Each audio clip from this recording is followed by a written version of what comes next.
तुमच्या घरात जर लठ्ठपणाने किंवा मधुमेहाने ग्रस्त असलेले रुग्ण असतील, तर ही बातमी तुमच्यासाठी आहे.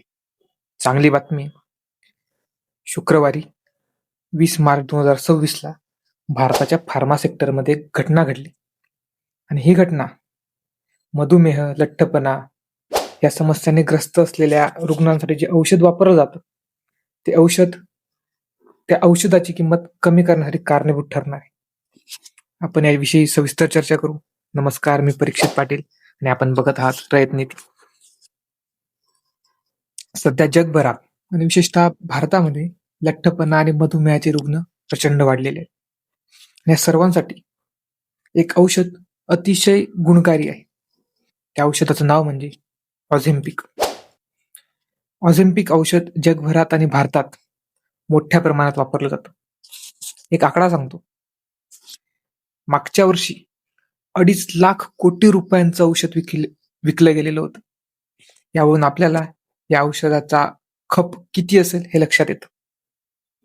पण काल 20 मार्च 2026 या तारखेला या औषधाचं पेटंट भारताच्या बाजारात एक्सपायर झालेलं आहे.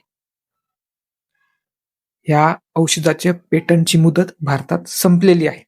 आता याचा सरळ अर्थ काय असतो माहिती आहे का?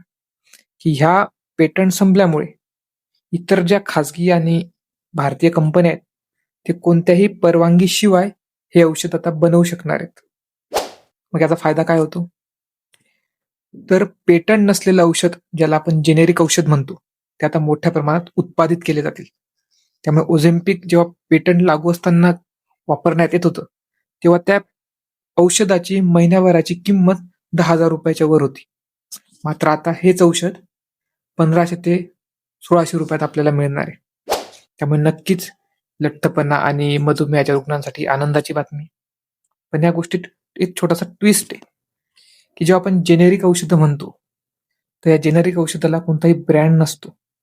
त्यामुळे या जेनेरिक औषधांची सुरक्षिततेची खातिरजमा आपल्याला स्वतःला करावी लागते. त्यामुळे हा एक ड्रॉबॅक असू शकतो. पण लॉंग टर्मचा विचार केला तर जेनेरिक औषधांमुळे या ऑझेम्पिक औषधाची बाजारातली स्पर्धात्मकता वाढेल आणि किमती कमी होतील अशी आपण आशा धरू शकतो. त्यामुळे सुरक्षितता हा मुद्दा जर आपण बाजूला केला तर नक्कीच पेटंट एक्सपायर होणं भारतीय बाजारासाठी महत्वाची गोष्ट आहे. तुर्तास एवढंच. धन्यवाद.